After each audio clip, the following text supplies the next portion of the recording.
welcome to Homestead Healthy. I'm Bob. And Beth. And we're here to talk about Tocino, one of the best Philippine breakfast meats I've ever had in my life. Nothing more than a pork shoulder, spiced up, and fried, and it's akin to our bacon. So I start out here with about a 6-pound pork shoulder.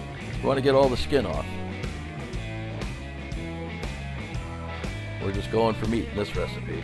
But don't worry, take the skin, and you'll see we cut it up, put it in the freezer, and then another episode we'll show you how we can just go ahead and make some pork rinds out of that. Nothing will go to waste here. So there, the shoulder's completely deskinned. I just slice it up just so it's easier to package. I'll go ahead and I'll put all that in a little plastic bag, a little freezer bag, throw it in the freezer, and it'll be ready for the next episode. So now it's all set. Let's get that bone out of there. You can buy a deboned, get a Boston butt. Either way, I usually find the pork shoulders are a little cheaper because you're paying for the extra weight of the bone, but nothing goes to waste. We take the bone, I'll go ahead and cook that down into a stock, get out some green peas, and make my own little split pea and ham soup. A lot of flavor in that pork bone, so don't throw it out. You can always, if you're not sure what to do now with it, take it and wrap it up, put it in the freezer, mark it well so you know what it is and when you put it in, and it'll be there for you whenever you want a good ham stock or you want to go ahead and make some type of nice soup with it.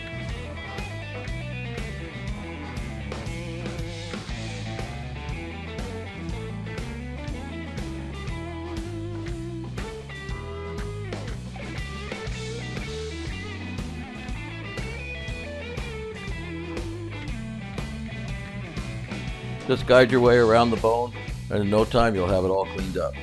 So we've got the skin, the bone, and the meat. We're ready to press on. Now there's a trick, I should say a trick, not really, to cutting when you're getting ready for Tocino. Don't take it like this and slice it like you're cutting a steak or you're trying to cut a pork chop. That's not going to do you any good for Tocino. It's just going to taste like sliced meat. Not good at all. What you want to do, you want to think, when you're at it, you want to think the right way, and the right way is to butterfly it. You want to get as much surface area as you can. So when you fold it out, butterfly it, butterfly that piece, butterfly that one, till you're getting as thin as possible. Again, surface area for one piece. It'll soak up all that marinade, it'll be tender, the flavors will be tremendous. If you've ever butterflied a pork chop, it's the same thing. Only you're not just going to do it once. You're going to try and get in there 2 or 3 times. Keep rolling it out. Keep making it as thin as possible. It'll soak up the marinades and you'll be a lot happier with the outcome.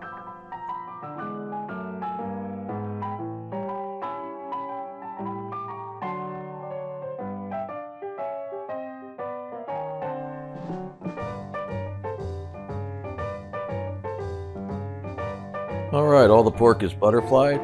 We're still left with a good 5 pounds of meat, but now it's time to spice it up a little bit. So what I have in front here is everything we're going to be using. Really only 10 ingredients, and it's not much, as you'll see. So we're going to start out with 1 cup of brown sugar. Some people use a lot more sugar. It's too sweet for me, plus we don't need all that extra sugar. A cup, you could probably even get away with 3/4 of a cup. Now, we're going to add 1 cup of pineapple juice. Once the pineapple juice is in there with the brown sugar, give it a good stir. You want to get that sugar starting to dissolve. And again, what a good combination. Pineapple and brown sugar.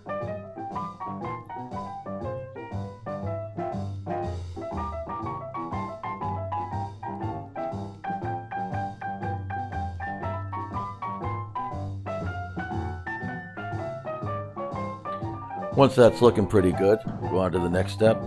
You want to add 2 teaspoons of vinegar. Again, get that acidic level raised up on it. Vinegar and pork, again, good get together. Next, 2 tablespoons liquid seasoning. You can see here, there's several brands in the Philippines. Magi, Knorr, everybody seems to have one. Just use a brand you like. Then garlic. Most people don't use much garlic in this recipe. I use 10 pieces. I love garlic. Beth loves garlic. But use at least 2 or 3. The garlic really adds to the entire flavor.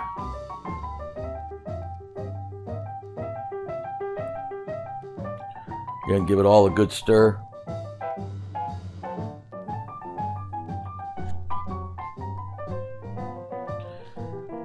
And now we'll go on to the dry ingredients. A tablespoon of salt.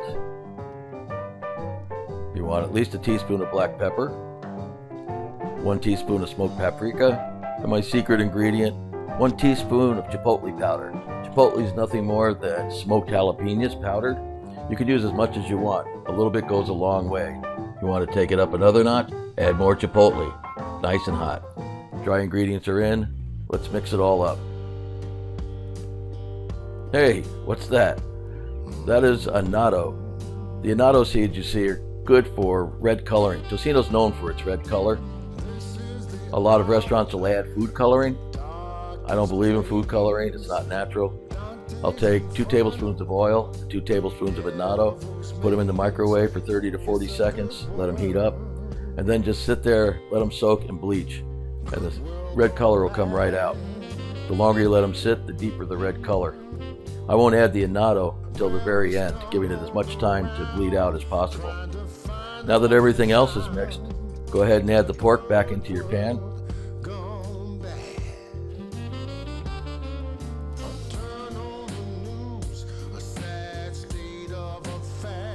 And once it's all in, start giving it a good stir. Pull up the bottom, bring it up to the top, keep rotating around. It's a good time to put on a pair of gloves and get in there and work it with your hands if you like. Main idea is massaging. Get it as mixed, as thorough as possible. As you can see, here it is thoroughly mixed through. Notice the color, it's still kind of pale. We haven't added the annatto yet. But once everything's uniform, it's time to go ahead and add the annatto seed mixture. I'll get a small strainer, and I'm going to pour the oil and the seeds right into the strainer. You can see that color already on top of the tocino.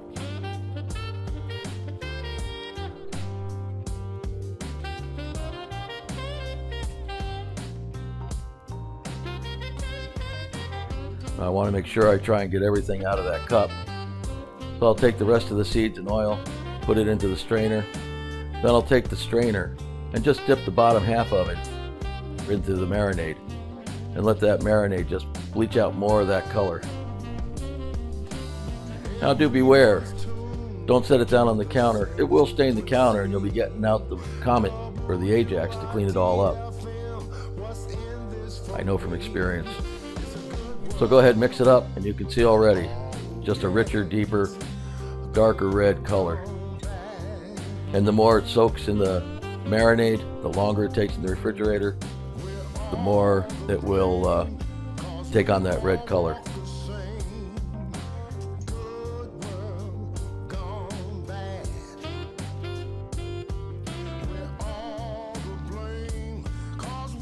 So really all that's left now, go ahead and cover it tightly with some plastic wrap, get it in that refrigerator and let it soak. A minimum of 24 hours. 48, 72, even better. The longer the better. Sometimes you can only wait 24 hours because it's good. But yeah, give it at least 24.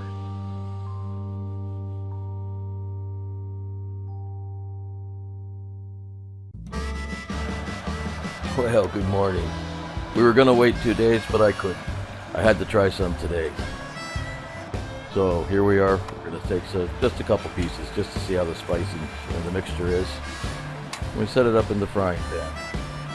Very, very light oil. And then add about a half a cup of water just to braise it. And you want to cook it. Let it simmer down until all the water's gone. The smells in here are tremendous. If it tastes as good as it smells, I'm one happy person. You can see after about 10 minutes, it's starting to dry out. All the water's gone, there's still a little bit of oil. Now you're looking for that char. Just like when bacon, when it starts to crisp up, Tocino will do the same thing for you. You get that nice outside char.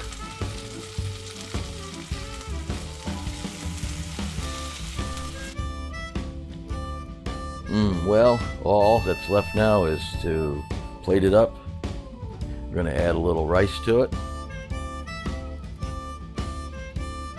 And of course, what's rice and Tocino without putting a nice fried egg on top? Now that's one good looking Philippine breakfast. But as always, I won't know until I get the official word from the other half. So what'd you think of the Tocino? It's good. It's very good. It's very good. Yeah. Well, there you have it, Tocino. The easy, delicious Philippine alternative to bacon. And we've taken it up a step by adding smoked paprika and a touch of chipotle smoked jalapenos. We hope you try it for yourselves and see just how great it is. So that about wraps it up for another edition of Homestead Healthy. We hope you enjoyed this episode, and please don't forget to subscribe to our channel and to tell your friends about us. We have a lot of open road ahead, and we look forward to bringing you more videos. Leave us a comment below to let us know how you like things so far. And as always, please give us that thumbs up. So for now, please take care, God bless, and thanks for joining us today on Homestead Healthy.